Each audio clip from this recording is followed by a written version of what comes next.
I'm Zane. I'm 7 years old and I have ADHD. Here's what having ADHD is like for me. When I'm in school, I often move around. A lot.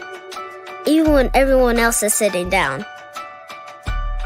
When my teacher is reading a story or talking for a long time, I'm usually doing something else. Sometimes that something else is talking to my friends. When others are playing a game and following directions, I'm doing my own thing. Hey, I have an idea, and I'm going to tell you right now whether it's a good time or not. This bugs my teachers and my friends. Often, I forget to do my homework. Other times, I remember to do it, but then leave it at home. When I'm at home and my mom or dad asks me to do something, I often forget. Even if it's something easy like pick up your shoes and put them away. I'll start to do it, but then somehow it doesn't get done. I know this isn't my fault. They know it isn't my fault. It's my ADHD's fault.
Well, I got that text at 2 a.m. At the rally. And I said, be where? By when? But I immediately got up out of bed because that's a brother. That's my brother. I didn't just get up. I called my law firm and said, get your ass up. We got to go. We got to get in the fight. He needs us right now. But this is beautiful. But let me tell you something, because I also am the lawyer who handled Walter Scott in South Carolina. And I saw all these beautiful faces for a month. And then I was left with the family to battle by myself. Where does the support go? How long are y'all going to last is my question. Because we love the support now, but will it last past 30 days? Come on. Is it going to last past a viral clip on Instagram? Come on. And then where will we be? Come on. But I still had hope. Because then when I was representing Alton Sterling's family in Baton Rouge, I saw all these faces again for 30 days. And then we were alone again with the families. How long will y'all last? Come on. I saw it with Gregory Towns when he was tasered to death, and we stood there mourning and rallying in the streets in Atlanta. And I saw all these faces again for 30 days.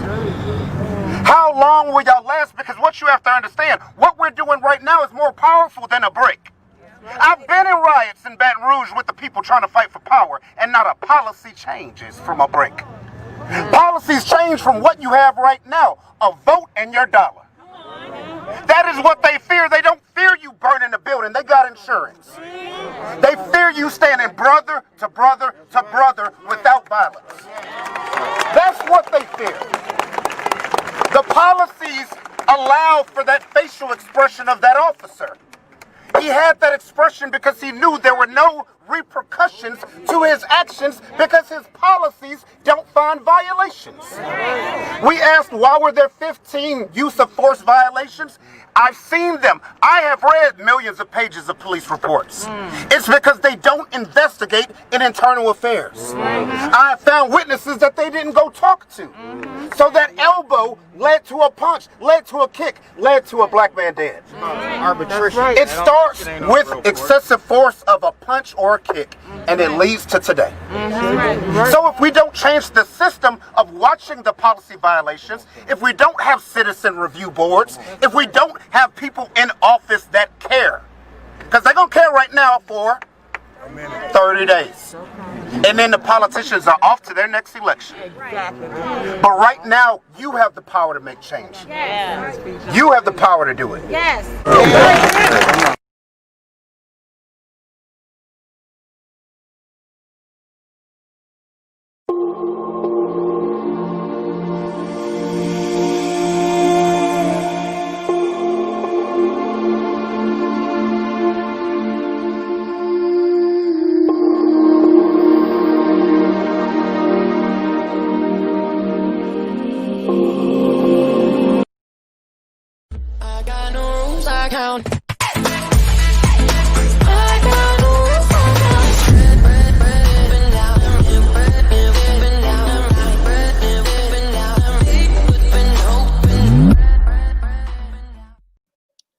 Hello, good evening. Welcome to another Live with Dr. Dawn. I'm your host, Dr. Dawn 𝗵𝗵𝗃 Brown. I'm a double board certified child, adolescent, and adult psychiatrist, a two-time best-selling author, producer, podcaster, media influencer. I'm the sole practitioner of ADHD Wellness Center in Houston, Texas, and also will be launching my new company, Mental Healthletics, later this month. But tonight, I welcome back my faithful followers, and I am excited to meet those of you who are tuned in for the first time to a Live with Dr. Dawn broadcast. Let me know that you are in the virtual space this evening. Hi, Dr. Sylvia. Thanks for joining us. Let us know that you're here by acknowledging your presence. Type in your name. Let us know where you're from. Like and share this broadcast to your social media pages. You've tuned in to another yet Live with Dr. Dawn special broadcast. For the months of September and October, I'm excited to highlight celebrity alumni from my alma mater, Xavier University of Louisiana, who have been change agents in our world of politics, entrepreneurship, and comedy. There are other areas that I will highlight in weeks to come, but tonight, let's focus on civil rights. And as I prepared for tonight's broadcast, I thought about how I could properly introduce my friend, one of the most prominent attorneys of our generation. Well, to do due diligence, here's some of the information from his short bio. Attorney L. Chris Stewart is the CEO of Stewart Trial Attorneys, a serious injury and wrongful death law firm.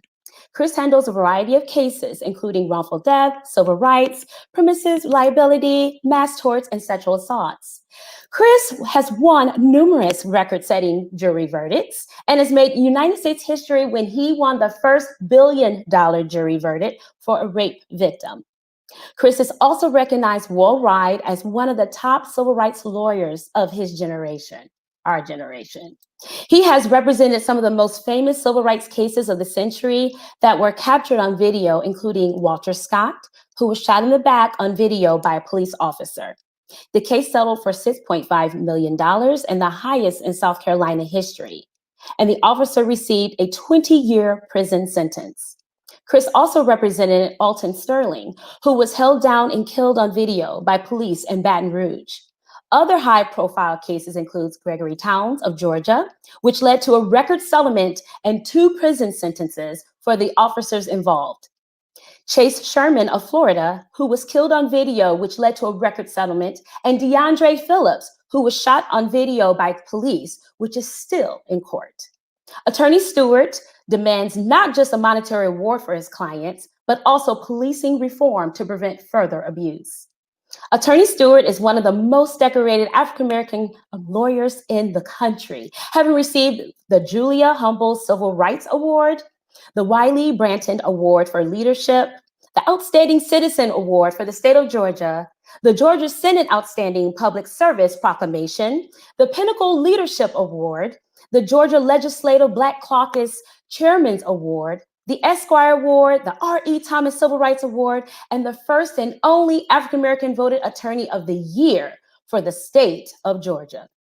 Chris has been featured in international media, including CNN, ABC, NBC, CBS, the New York Times, Fox News, Good Morning America, The Today Show, and Forbes, to name a few, and is a contributor on various media outlets. He travels frequently speaking at a variety of events and schools as the keynote speaker.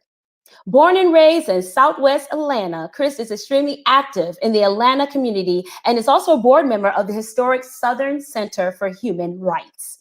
He is a double board HBCU alumni, graduate from Xavier University of Louisiana with honors in English, Tulane University with a Master's of Science in Public Health, and Howard University School of Law. Having overcome reading issues as a youth, Chris embodies his favorite motto: failure will never overtake me if my determination to succeed is strong and enough.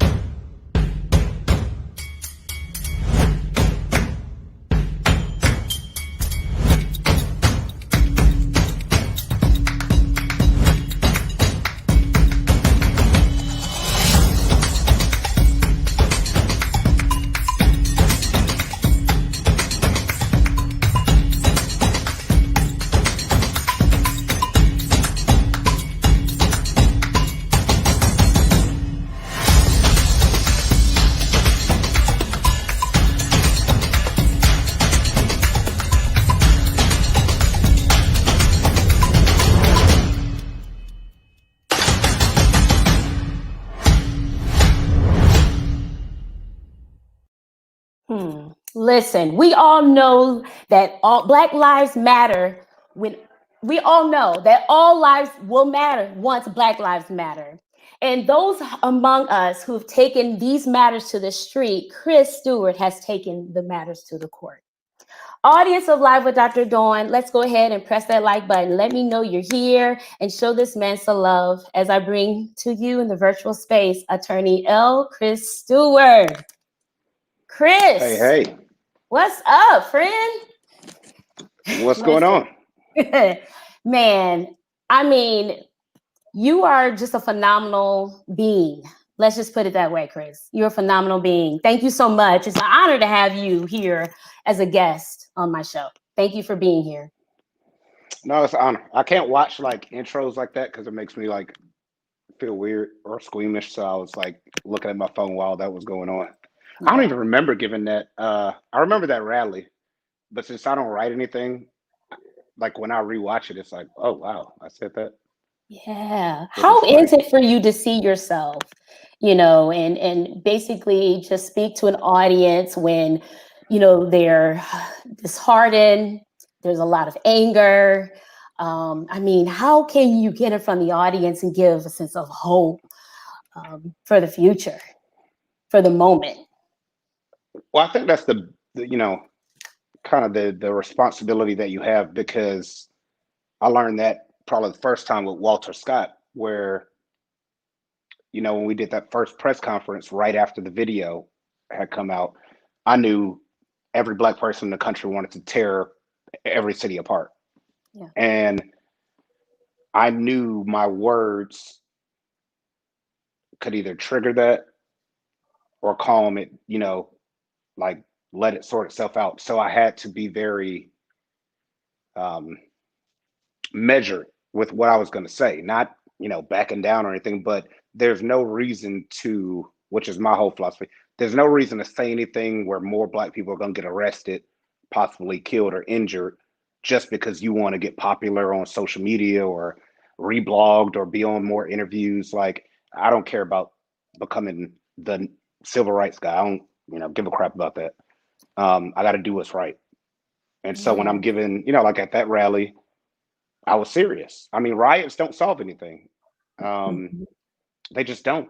But like voting and actually demanding policy changes does.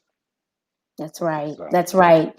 And that message, which you said, like after 30 days, where does the support go? Where do people's messages go? And to make sure you vote, make sure that that we are not standing for this civil injustice. Where does the support go? And that every time I look at that video and other videos you've done, I mean, there's the emotion that stirs inside of me as well. This is something where you say history repeats itself in some circumstances. And of course, this is our generation. And yet and still 2020, we're seeing some similar things repeating itself. And so, Chris, let me just tell you, as a friend, colleague, I'm so proud of you. And I know that our Xavier families in the virtual space here and on the replay, we're very proud of you.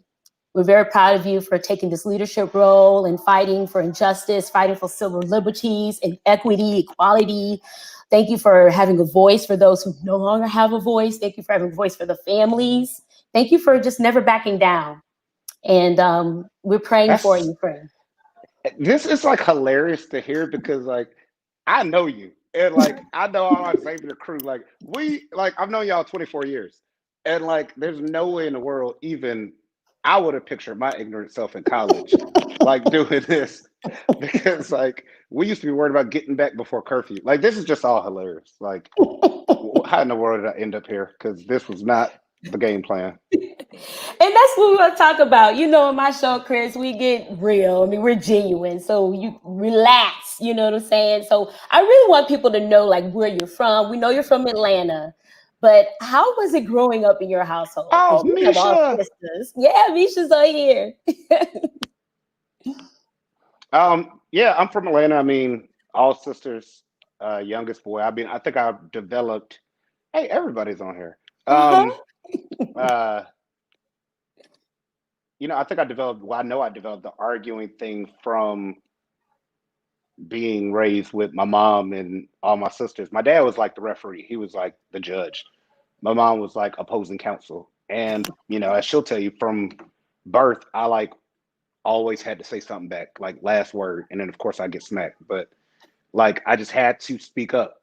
And even when my sisters would be like, dude, we've been through this, don't respond to her, I would have to be like, yeah, but, and that didn't end well. But I had to do it. And I would know I'm about to get a beat down if I say this, and I would have to do it. Like, why should we have to be in by 6? Boom. Like, why'd I have to do it? And so, I mean, it was just something that was fostered from the beginning. Yeah. So do you feel that just being in a female predominant household basically cultivated some of these debate stances that you have to this very day? I mean, I can only imagine how you are in the courtroom. It wasn't even necessarily male or female. It was just the way my parents were. They just did not accept backing down. Like if I got in a fight in elementary school and I came home, it wasn't, oh my God, you got in a fight. They'd be like, did you win? And I would be like, if I said no, then they'd be like, well, you better win next time, or you better go back and win tomorrow. And so that my parents they just that's how they are. You know what I mean? Like they don't, now if I started it, now that's different. I'd be on punishment. But if it's somebody trying to bully me or do something, like, nah, they don't take that. Like even if you lose, as long as you fought, or if someone messed with one of your sisters, like, I don't care if he's 5 years older, you take a beat down and you do something. And that's just how they work. Mm-hmm. Where are you? Where are your sisters? Like, where are you? The youngest, the middle, oldest? Like, where are you? I'm the youngest. Okay, so all older sisters. All right. Mm-hmm. Okay. So and my sisters were like dudes. They used to jump me. Yeah, and they still jump me at work because two of them, I have twin sisters. One is my COO, and one is my operations manager for my firm. So my twin sisters run my law firm. Awesome. What does your family think about all that you've just accomplished? I mean, what do they think about this? The same. We don't do the big head thing in the firm, which is probably why I don't. Like, I'm shocked sometimes about people's reactions. So if I like go to the gas station and somebody's like, oh, can we take a picture, or like, you're proud of you. I like really don't understand it because I don't think I'm doing anything that like y'all wouldn't do. I mean, it's just that, I just happen to, be a lawyer, be doing these cases, but I know my boys would be doing them if they were lawyers. Like, it's not anything special, like in my mind. And that's just kind of how I keep thinking about it. Because once you start being like, I'm the Black leader of America or whatever it may be, I mean, you start losing your damn mind. So, I mean, it's not that serious. Yeah. Very humble, Chris. So what led you to Xavier? Why did you choose XU? Because I went to visit my sister who went there and had the best weekend of my entire existence, partying with adults. And me and Malcolm went down there to visit because I was thinking about Loyola to go play basketball over there, a couple other places. And we visited my sister who was a junior. And I was like, there's no other school that I'm going to. This was the funnest weekend. Everybody was so cool. I was so because I think it might have been a homecoming weekend. It was something lit, like it was something crazy. And imagine a senior in high school being at Xavier doing like homecoming or something, and your sister got an apartment. Like, dude, right? Like, I'm sure you didn't want to go home. No, we were done. Me and Malcolm were like, we're coming immediately. So how's Malcolm doing? He doing okay? I know I haven't talked to him directly. That's good. Good. Malcolm about to be he's big with APS down here. Okay.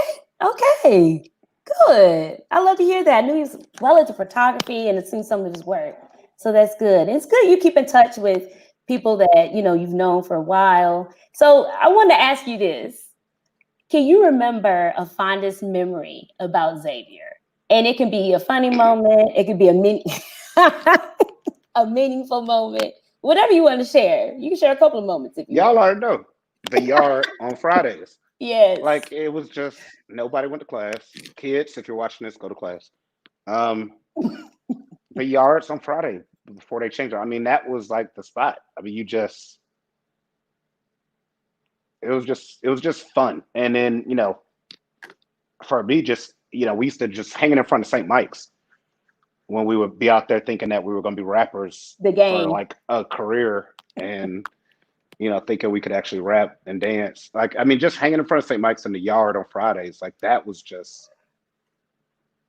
living. I mean, we could make, my parents only gave me like $20 a week. We could make that $20 last like forever, as long as we went to Snappies. Like Snappies, that's right. So like, I just missed the yard stuff was cool. And the White House is what I called it. The White House, I mean, and then the orange Jetta. The orange Jetta. Like, having one of our boys have a car freshman year, that was like mind blowing. Now it was just, the frat parties and sorority parties. Now Xavier, as I told you, it's one of them things, exactly what they told us when we were freshmen. They said, these will be the best 4 years of your life. Y'all gonna look back on this and be like, oh, I missed that. And we were like, yeah, right. This sucks. I'm broke. And like, that was phenomenal. Now we got like real bills. Right. You got to be grown. Exactly. So from Xavier, you decided to pursue law. Well, actually, no, you went to Tulane, right? And obtained a master's there. Okay. And so why did law come into your mind? Like what inspired you to go into law? Well, I mean, I thought I was gonna, I was big on the environment. I thought I was gonna save the environment or whatever. Started working for CDC and then EPA after I got my master's, and then moved to Chicago to work for the EPA. Loved it. But it also kind of introduced me to like lawyers, because on our team, we were monitoring toxic torts. And so we would monitor like cancer clusters, outbreaks, almost like that movie Outbreak, where like we hear something pop up and we hop on a jet and we would be out. And then we land and the whole town would be messed up. Everybody would have cancer, people would be sick. And we'd meet with them and meet with the company and try to figure out what's going on and discover where the leak came from or the pollution. And there were lawyers on our team, and I just started interacting with them a lot. And then I started getting, because my temper, I was like, this is messed up, like what these companies are doing to like these small towns for money, and no one's talking about it, and we can't do anything. We could fine them. But, one of the lawyers said, well, you could sue them if you were a lawyer. And then that started it. I was like, oh, really? So I started looking into it. I remember this. We were in a small town in Florida where a lot of people were sick. And this young white dude was trying to like take on this big company because everybody got sick. And I was just like, man, you are going to get wrecked. Like, and so I was like, you know what, I'm going to apply to law school. So I applied to two. I applied to UGA and Howard. And I said, if I get in, I'll go. If not, I got a good job. You end up at Howard, ain't you? Same thing with Xavier. I went for one visit and I was like, oh, Xavier Part 2. It's a wrap. and literally, I don't even think I opened the letters from any of the other schools. I was like, this is over. Right. And from Howard, do you feel that, was there something or someone that actually inspired you to do civil rights or torts and reform and things like that? Or, what you're interested in now, what your law firm provides for communities? Excuse me. Yeah. Not necessarily civil rights. That I kind of stumbled into that, but like law school isn't like undergrad or grad school or probably med school where you have like a particular major. You just go to law school and you figure it out. There's no such thing as like a major.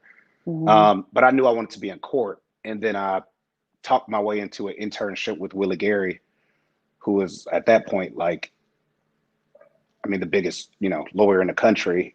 And when I got that internship, that opened my eyes, because I literally didn't know that a Black person could own their own law firm, because I had never seen that. There's no lawyers in my family. Like we didn't grow up with lawyers or judges in our family. Like nobody does that. But seeing him run his own law firm and, drive all these fancy cars and have his jets and win all these big cases and be on TV, I was like, whoa. Yeah. So I wanted to pattern myself, after that. Was it easy to open your own law firm? Is that how the jump made, or were you at different law firms to gain exposure, experience, and then decided to go your own way? Or yeah, the one thing is I'm cautious with it. I you can't just hop out immediately and try that, for the most part. And so I wanted to get experience at, another firm first. So I worked at a small trial lawyer firm here in Georgia, but he was one of the best trial lawyers here. And he said, I ain't gonna pay you anything, but I'm gonna make you a trial lawyer. And so it was like going to Marine boot camp. I had an air mattress in my office. He did not tolerate you leaving. He didn't tolerate mistakes. If a period was out of place, if there was spacing errors, but it was great because he like instilled that in me of, perfection. And his whole thing was, dude, you're a Black lawyer. Yeah, you could argue, maybe you could talk, but you have to be able to write and get to trial. And that's still one of my mentors, Keenan Nix. He just doesn't tolerate imperfection. And then we joined Morgan & Morgan, is one of the biggest firms in the country. And I was there for 8 years or 7 years. Made partner, loved it, got to see how big firms work, national firms. And always just had the, motivation or drive to start a large African-American owned law firm. Mm-hmm. Mm-hmm. So, and how did you stumble into like just fighting for civil rights, individual civil rights? Was this what your no, this was not a goal or a dream. I was not one of them dudes like in law school, like I'm gonna fight for my people. Like, nah. I mean, that wasn't. Nah, I was like, I'm trying to make some money. No, that's right. And I wasn't thinking about civil rights, just like most people don't think of civil rights. But the mother came to my office one day, and her son, she was saying her son had been tortured to death and killed. And I was like, okay, I don't do those kind of cases. I do trucking and assaults and this and that. And she was like, yeah, it's the police. And I was like, oh, hell no. Like, I'm not doing that. I'm not about to tick off the police or do anything like that. And she was like, no, he was handcuffed and they tasered him to death. And I was like, yeah, right. Like, there's no way. And so I turned her down. I was like, I can't help you. And then I felt bad. Like, when she left the office, I was like, oh. Like, she reminded me of my mom. Like, what if that happened to me? And, because she said no lawyer would take the case. So then I called her back and told her, tell me more information. Said I'll look into it. And once I kind of look into something or get involved, then it was on. Because then I discovered she was right. A neighbor gave me pictures of what had happened. They had tortured him to death. And it just blew up into that first, big national case. And then from there, it just kind of took off where I had to really get into civil rights and learn all the laws and do all that. So it took off. Like, literally, I tell people it's not the storybook wanted to fight for my people. I stumbled upon it because I felt bad for her. Yeah. And now it is what it is. It's interesting how as professionals, it's that one or two cases that gets to you. And, I always believe in that coincidence is God's doing. And he's always preparing us for when we need to go ahead and fulfill whatever mission he has predestined us for. And how your emotions were stirred about that particular case, how your mom's kind of voice came into effect and how you were able to call this mother back. And like you said, kind of learn different laws because every, thing has different laws. And this kind of started the road for you in a different direction. And your firm just doesn't do silver cases, right? I mean, wrongful deaths, case torts. How do you maintain balance between all the type of cases that you have? Yeah, we predominantly just do personal injury and wrongful death. So like trucking accidents, sexual assaults, shootings, plane crashes. I mean, we represent people in that Boeing crash in Africa. Everything. But how we handle is I'm only able to take a small amount of civil rights cases. So we probably turn down 5 cases a day across the country where I can't take them. I can't get involved because we already have a bunch of them, and you cannot overextend yourself by just taking every single case because you aren't doing justice to the families. Because those cases take so much time and so much attention, and they're very intensive and complicated. So, we only focus on the few that we know we can take and try and win. Yeah. So what has been one of the key successes for you? Like, what would you attribute that to, or who? When you think about being successful.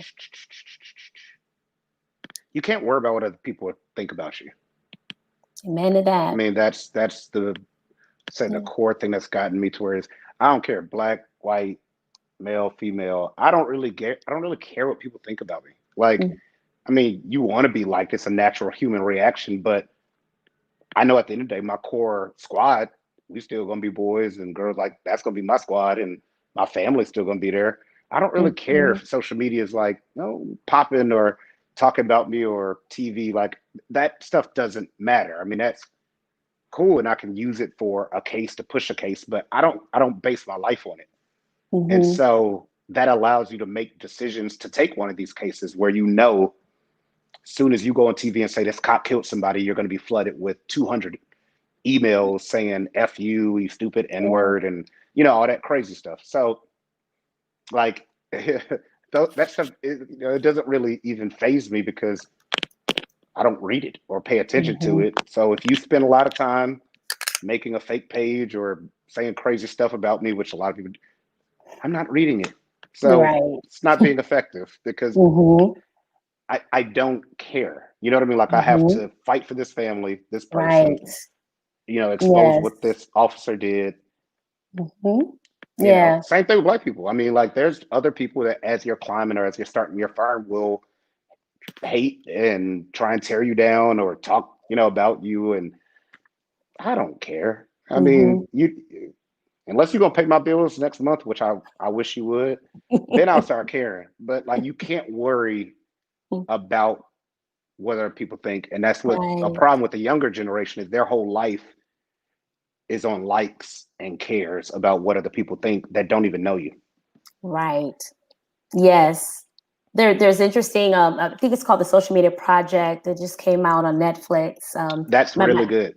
Did you see that? Yeah, I'm in Huntsville visiting my cousin, and he actually put me onto it. I heard about it, but man, I saw it last night. I was like, wow. I mean, it's interesting what different generations deal with and what can be distractions, but this generation with social media and instant access and what they care about, what feeds into our behaviors, what creates our emotions and things like that. I mean, the power of that, that interface is unbelievable.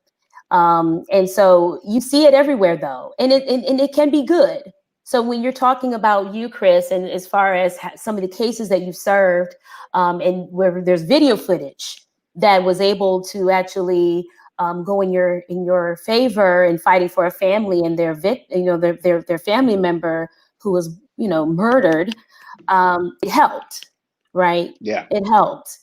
And so, do you feel that that has been poignant in the cases that you've won to have some type of footage that's helped in basically fighting for a family? Yeah, it's almost mandatory for African Americans. Yeah. If it's a civil rights case and the victim is Black, you have to have video or you're not going to get justice.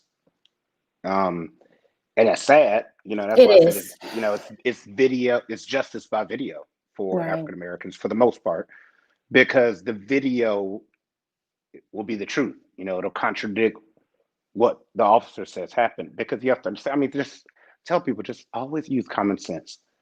If something happens and you accidentally kill somebody, and you're the person though that is in charge of writing the report of what actually happened, because the other person's dead and you messed up, are you going to say, hey, yeah, I killed this person, my bad, shouldn't have done it? No, you're going to jail and going to be like sued. Like, no, you're going to say they resisted, they did this, they did that. I mean, self-preservation is a very strong human driver. So you're going to try and preserve yourself. So that's why the police reports never match the videos. What do you think are the real causes for police brutality? I mean, there's the whole historical thing, like, it was originated from slave catch and all that. But what it truly is hiring. There are some phenomenal police officers out there, and that's the rarity. I mean, I have a lot of friends who are police officers, but there are a lot of officers that there's no way in hell they should have ever had a badge or had a gun. And they're able to become officers because the requirements, the training, the tests, the mental health tests, all that stuff is so lax, if they even have it, that it's ridiculous. And then once they start showing their true colors on the force, like the monitoring is just insane. I've seen countless cases where the guy was showing excessive force traits in the beginning. All these complaints of use of force, using his taser, doing this. Then of course he ends up killing somebody. Or officers that were fired from 4 other police stations or quit before they could be fired, and then they kill somebody. I mean, it's pretty predictable when I see their file, or they have mental health issues. So I mean, it's pretty. It's just ridiculous, and that's why, like I said, it could easily be fixed. It's just nobody wants to fix it. That's in power. Any ideas to how to fix the relationship between our communities and the police? Yeah, stop being a pawn in letting people make you choose sides. And why I say that is, there are people that make money off of division, black and white. There are people whose whole life is division and, hate these people. I'm telling you, no, hate these people. No, hate these people, but support me. And there are people that's their life, like white or black. And I don't play that game. Like, no, I'm not going to say every police officer is the devil or evil. That's just ridiculous. Like I said, I have good friends who are police officers. 2 police officers saved my life one time. Like, that's just stupid. That's like a racist saying all black people are, ghetto and stupid and like, what's the difference? Like, each side is writing off an entire collection of human beings. Now, are there major problems with policing? Of course, which we can fix and address if people would start trying to actually get solutions going. But it's hard to get the solutions going when you've been polarized and the decision makers, who are the elected officials, are looking for a reason to run for cover and not do anything. Right. So if you keep everything polarized, they could say, oh, I didn't do this because the racists wanted me to, or all these radical Black Lives Matter people wanted me to, or this. So they like slip away from having to do their job because they hide behind the polarization, which is just, they're like using you. They're literally like playing us like pawns so they don't have to change anything. How do you suspect we can get the real information? Because I think the media is a part of that polarization as well, right? To a certain degree. It's hard to understand what the truth is, and it's hard to understand what has really happened, how you're able to process the information that you're seeing before you. Is it all the information that you're receiving? Are they trying to be personal with me by focusing on one element of the story? Or is that even matter? Because right is right and wrong is wrong. And so it is. I mean, just always do your own, whatever post you see or whatever thing looks viral, just do your own like research on it also. Yeah. Because is it a fact that African Americans are targeted by police more often? Yes, that's indisputable, but it's not a fact that every police officer is evil and wants to kill you. That's just not a fact. That is something that is even pushed by the other side, by racists, to keep division. So some of the stuff that you'll see are even paid ads or just like information that is pushed by the people that you're fighting against, because it divides everybody more. So just do your own research and use common sense. I mean, so,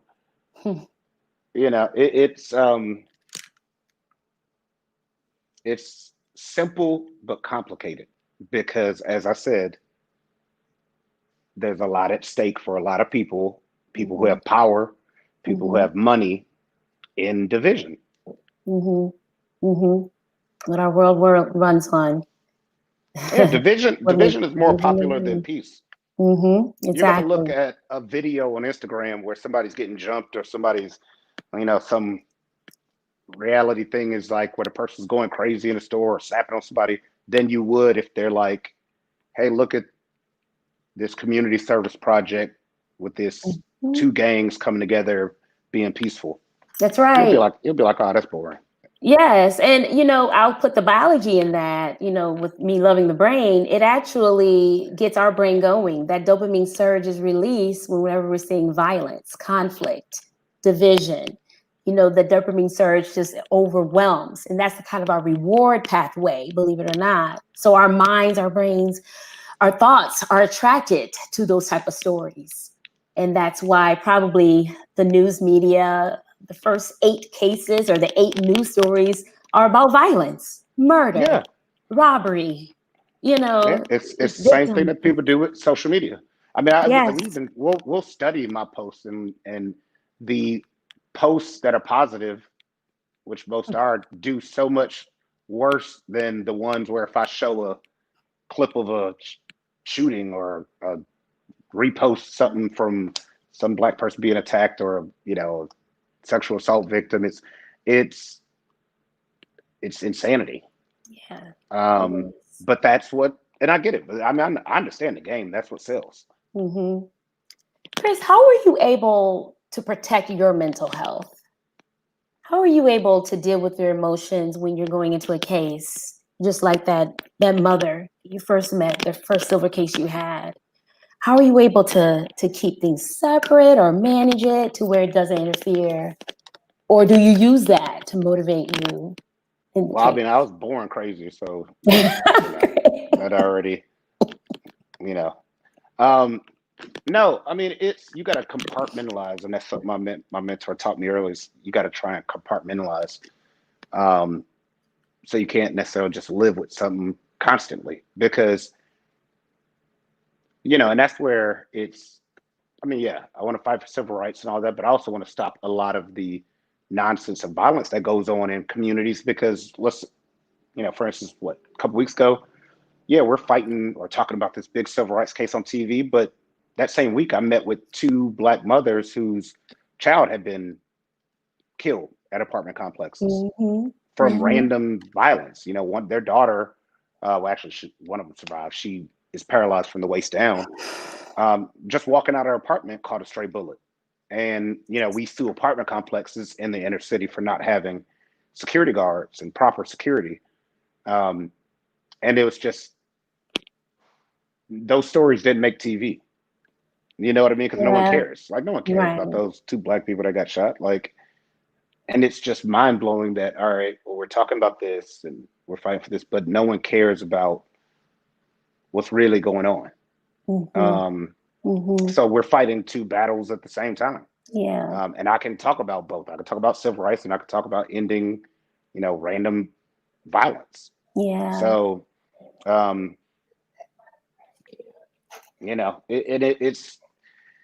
it's something that we have to be able to do. People are like, oh, don't talk about inner city violence and this, that. Like, why? Should I tell those mothers that? Right. I don't see you out here fighting these civil rights cases. I understand you can post stuff and, make a comment, but like, you're not out here doing this. So really, I don't really take it, like, unless you're out here doing it, then, your view of what's possible, you don't fully even understand, because we can fix both at the same time. Do you feel that your personality, in a sense, has changed over the years in the positions that you've been placed in or accepted, or the roles you've played? I think you have to be more, I mean, you definitely have to be more guarded, especially, just out and about or whatever. I mean, I have full-time security, for the most part, especially when we travel. I mean, I don't fool around. I'm still from Atlanta. I'm armed 24/7.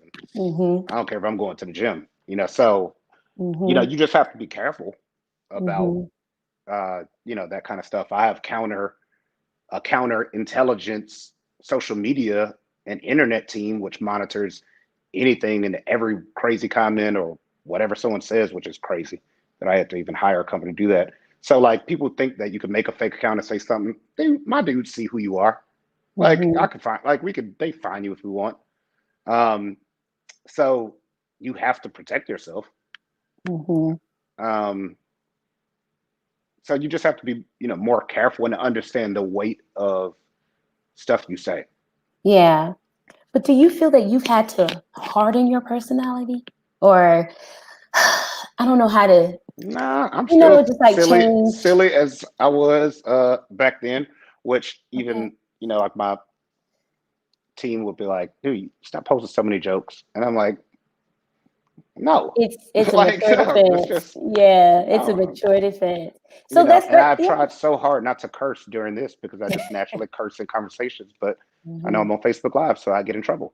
Um, no, I don't. I'm not changing who I am just because of some, cases that I'm fighting for. I think that's Mhm. where you like lose yourself. Mhm. Mhm. It's a pun, but how do you let your hair down, Chris? Like, what do you do to relax, to get away from it, for even if it's a brief moment? Like, You know what do you what's find funny? enjoyment in And doing? I actually blame you and everybody else that we used to hang with. Y'all let me grow the afro sophomore year, which it didn't even grow into an afro. And I saw my mom found a picture of it, and Oh, it I was was the looking for worst. one. Oh, it was the worst thing in the history of Xavier when I tried to grow that afro. Anyway, no, I mean, I think your circles are important. You know what I Yeah. mean? Like, um, I literally have these same friends I had since high school. Mhm. You know what I mean? So Mhm. they don't do the ooh, oh Chris, you were just on seeing it. Like they don't give two shits about that. Like they don't care. They don't. It's Nah. a good thing. If we go out, yeah, you pay your tab. Like it like this. It's not. They don't care. So I hang with the same people. Of course, friends have been added, but I don't think I hang with someone constantly that I've known less than 12 years. Yeah. Um, Yeah. my sisters and my parents don't care about that kind of stuff. I mean, like I said, my sisters run my law firm and my dad works at my law firm. So they're not impressed. Like, shoot, they work there. They just like, whatever. So, it's just, To my keep you family grounded. keeps me in check. They're Yeah. not, they're not impressed either. Another. They're supportive, but we don't do that whole, the hype thing. It just is what it Mhm. is. You just do your Mhm. job, keep going. Mhm. And then, fishing, still hanging Right. out, still, taking a break when I can, but that's impossible right now though, because so many of them are going on. Yeah. Yeah. So Naja from Xavier says, yeah, they keep you grounded, not just Batiste. And day ones keep it real. They definitely do, and they remind you that, listen, you have a life outside of what you do. This is who you are. That's what I love about my day ones as well. They don't care about what I do. They appreciate who I am and the type of, friendships we have. You know what I'm saying? And we can laugh and giggle and whatever. Like, we don't have to put up Yeah, these. Yeah, no, you can't, exactly. because it'll all end. It can all end in a second. That's Like, you right. can't, if you get attached to the whole who people think you are image, or I'm famous now or what, then like what happens when it all goes away? What happens when people are like, Right. yo, F that dude Chris Stewart, he whack. Like, then your whole sense of what life is about is like crushed. And like, I don't care. Mm-hmm. Like, Mm-hmm. unless you paying my bills. Like, if you're gonna pay my bills, then I will care. Just But a little like, bit. social media posts, followers, gaining followers, being on TV, those don't pay your bills or your firm's bills or Mm-hmm. take care of these families. So it's Right. cool. You could use it to push a case, but unless it's about to help this family win this case or help the firm, I don't care. Mm-hmm. Tell me about your firm, Chris, because you've expanded since the last time we actually had a one-on-one. Um, you've expanded your firm. I see a number of lawyers that are part of your firm. So everyone does different cases, represent different cases. Yeah, we now it's not just Stewart trial attorneys more. Now it's Stewart Miller Simmons. Uh, thank God, two of my closest friends, I was able to partner with them. We actually were together at Morgan and Morgan years ago. So we've been friends 12, 15 years. So, And we were partners over there. And so I left before them, and they left recently within the past like 6 months and joined. And we formed a firm. So we have 3 partners, I think 7 associates or 8 associates, office in DC, and about 20 staff. Congratulations. Congratulations. That's okay. We can celebrate you. Congratulations. Oh yeah, we ain't stopping. We're trying to, the goal is to have awesome. A firm in every major minority city. Awesome. So we will keep growing from DC. Wonderful. I love to hear that. What do you think about Xavier that still remains with you today?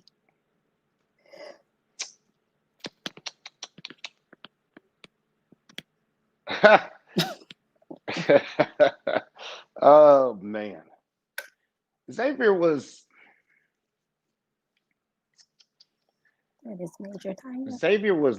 a situation where like you really realized like the closeness and the core of like African Americans and like how like beautiful it can be, and where like teachers actually kind of cared, you know what I mean? So it was more the environment of it. Like you could just be sitting outside on that. I used to just go sit outside by the new library on that little side part by the canal and just sit out there some nights just looking at that old empty, nasty canal. When people weren't out there making out, thank God. But like, you just sit on them steps and just like think and chill. And then I just remember the camaraderie of like people genuinely having fun and like enjoying growing up together.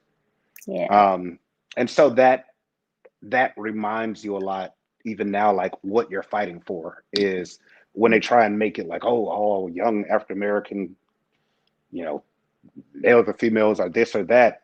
No, I remember what they are because I went to school with them, and you may see that from an image, but that's not what we are. Amen. I love how you pour back into Black students. I believe recently you actually have paid off the debts of 3 Xavier University of Louisiana graduates. Is that correct? I think I have a videotape of that I'll show after we're done. And when I looked at that, I mean, I was in tears because I've always wanted to. You're inspirational, Chris. Let me just say that. And the Bible teaches us that we need to give, that we have to give. We shall be giving, and that's a general rule that God has for us. And I've always wanted to be in the position. I've been praying to be in the position to be able to give back somehow to students, to be an influencer, to be an inspiration to them, to let them know that listen. There's hope in this journey, that you're not alone. There's other people outside your family that you can look up to, that you can call upon. And I appreciate what you did for those 3 students. So, thank you. Thank you for doing that. For sure. Well, it's like we all been in that boat. Like, yes, I remember, I think I had an outstanding book fee or something when I was about to try to graduate. And I just remember the panic of, my parents didn't have it, and it was, only a couple $1,000s or something. And like, I think my dad ended up having to go take out like another Pell Grant or another something grant or something to like just pay that off. You know what I mean? And we were like, it was frantic. And even in law school, to do that internship with Willie Gary, I remember the fee for the summer for housing was like $1,200, and I did not have it.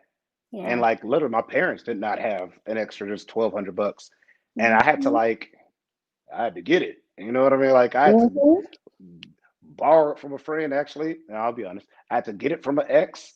And like, she saved my life. And but like that's just the boat a lot of us are in. And so, I just asked who was in that boat. Yeah. Well, praise God. Praise God for that. You're exactly right, Anna.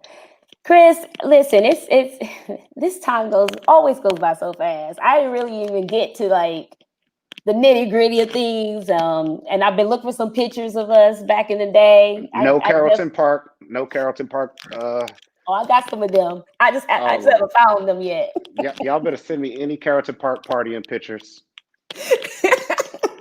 Man, I mean, when I think about our Xavier experience, we just made lifetime friends, and we could pick up where we left off.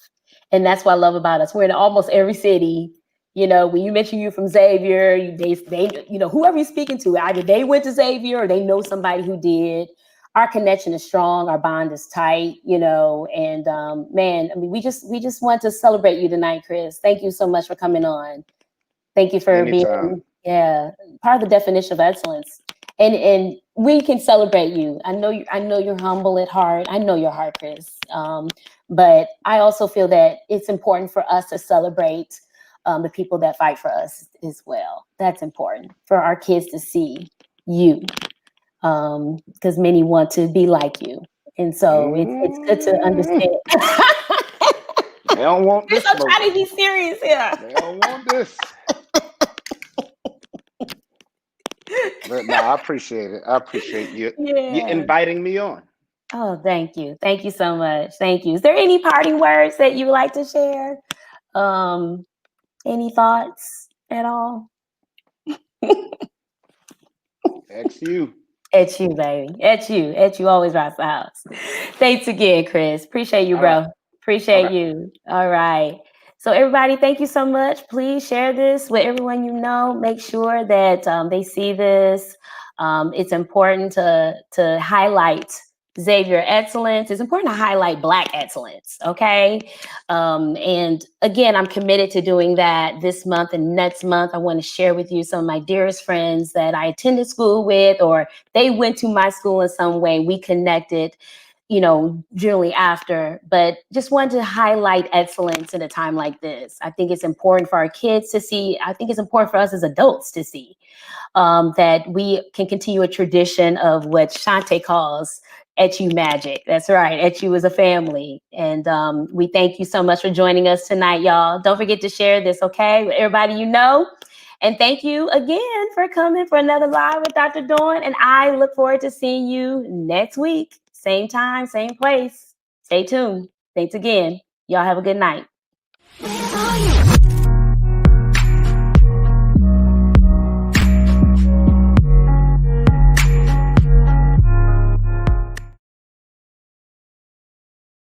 Hello, my name is 𝗷𝗂𝗿𝗍𝗍, and I'm a graduating senior, psychology major, business administration minor from Detroit, Michigan. I just want to take the time to say thank you, Mr. Stewart, for your generous donation. And because of you, now I can graduate and pursue a PhD in clinical psychology in order to make a positive impact on my community, just like you do for yours. So from the bottom of my heart, I just want to say thank you, and I appreciate it, and my family appreciates it as well.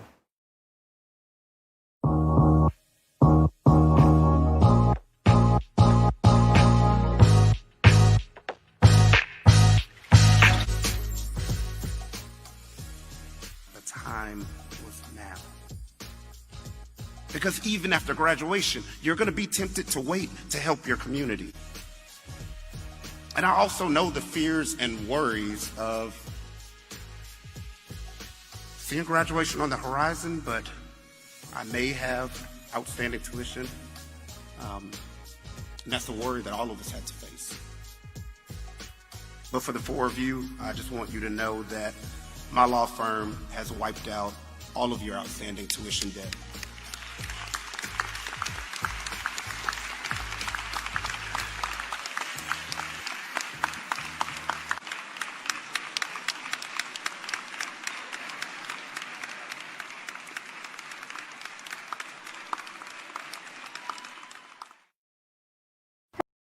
I got no rules, I count 'em.